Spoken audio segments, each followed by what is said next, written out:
Hey guys, CrYptOG here with another unplanned session of Facts and Stats, where we take a closer look at the on-chain data to help form better crypto strategies. Gotta know this stuff if you want to safely navigate the plethora of corrupt code, zero utility tokens, and questionable MLM projects that are out there. Today we're cracking open the Boomerang trading bot saga once again. Last time my trusty AI expert Claude and I tried figuring out if this interface was really yielding magical returns through arbitrage as claimed. Well, the plot thickens. Turns out we only scratched the surface. The smart contracts and transactions involved are more complex than Claude's neural networks. But we did indeed reveal some questionable liquidity patterns. So plug in your brains as we go deeper into this rabbit hole. This time, however, to avoid severe boredom or having to pull any crypto Ponzi Avenger DeHeck style headless streaming antics, I will be skipping some of the tedious AI ruminations. Full analysis linked below for our fellow on-chain geeks and fact checkers, where you can follow all the workings out. But first, I need to do the usual housekeeping. I'm not a financial advisor, and this video should be used for educational and entertainment purposes only. You must seek professional advice before making any investment in either the traditional or the digital space, as there is a risk of partial and total loss. Make sure you do your own research. Make sure you try to self-custody your assets at all times. And remember that the information in this video may be out of date before you get to watch this. Okay, now, where were we?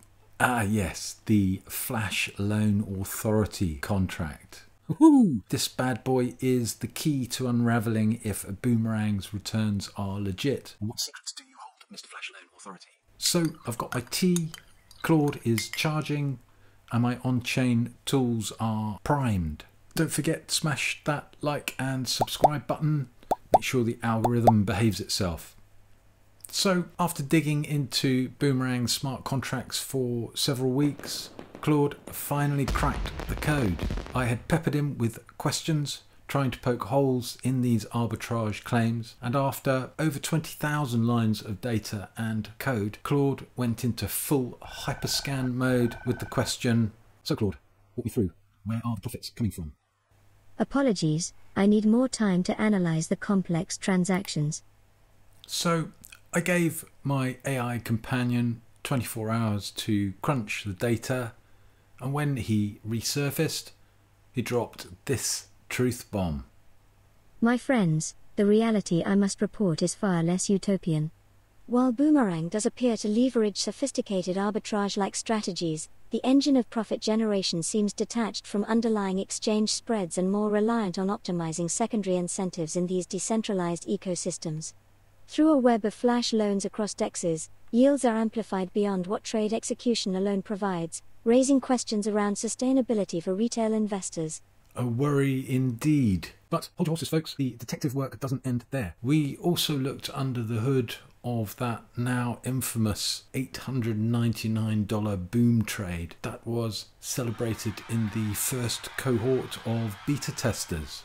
Time to fire up the on-chain tools and calculate if the profit actually pans out. The jury holds out for closer scrutiny, so let's scrutinize.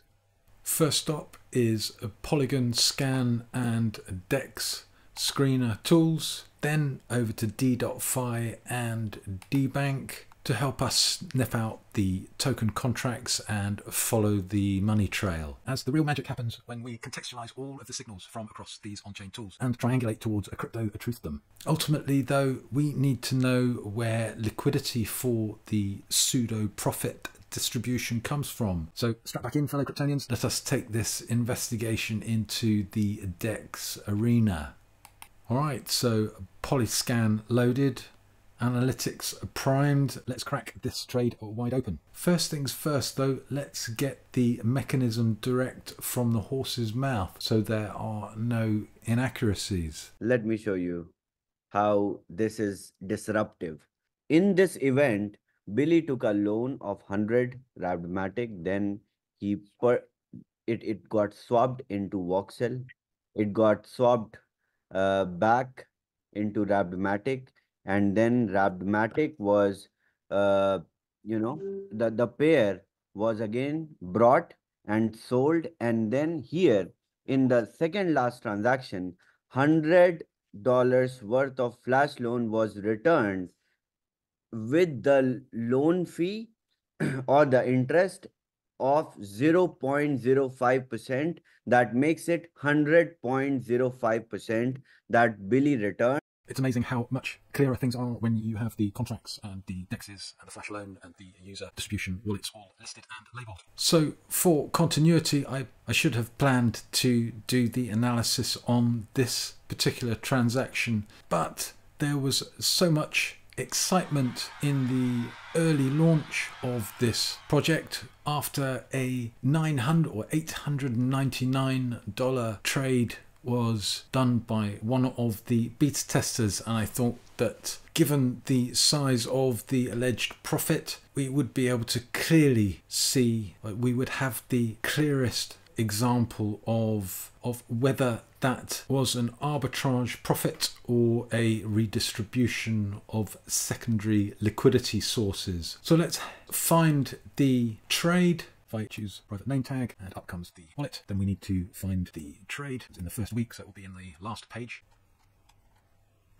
Okay, so there it is. This is the infamous $900 arbitrage profit. And you can see here that it was then swapped after that and then swapped out for USDC. And if we were interested, we could look through the history and find out where that has been sent to. But for the purpose of this investigation, we were looking at the flash loan that generated the $899 return. As you can see, flash loan requested by this wallet and interacted with the Boomerang contract. And here is the token transfer history. Now it's important to remember this is all in one block, so any arbitrage profit that's generated from this flash loan really should be in that block, because the flash loan has been called and then returned in the same block segment. And in normal arbitrage or in regular arbitrage scenarios, prices move quickly, but within the same block, the price data for or from those dexes for those tokens will be fixed within that block. So you can see the request initially from Aave for 100 Matic. Now if we click on these, we can get the value of the day of the transfer. So let's just select all of these, and now we have the actioned price for those tokens. Now let's look at the activity. So after the flash loan, we had a movement of 100. So the initial 100, not Matic, 100 USDC flash loan from Aave was then sent from the Boomerang contract here to Uniswap, where it was exchanged for wrapped Matic tokens to the value of 94.16, and that was then sent back to the Boomerang contract. At the same time, that wrapped Matic was then again within the same block sent to the Algebra Wrappmatic USDC pool. At that point,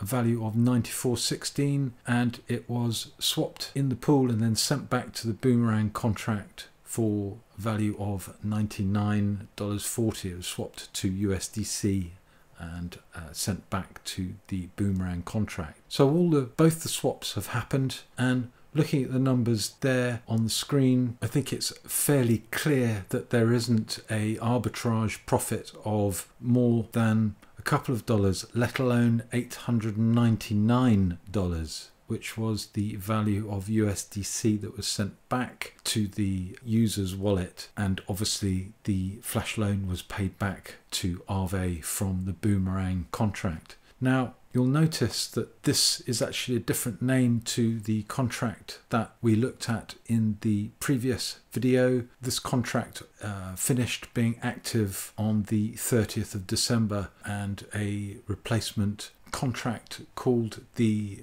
Boomerang FlashLoanAuthority Contract. But if we copy that and then go to D.Fi, pop in comes up with the Boomerang Flash Loan, which I think was the first iteration of the contract that the Boomerang DApp was calling through, whereas in the Unisboom assessment we were looking at the more recent smart contract, which was labeled the Boomerang Flash Loan Authority.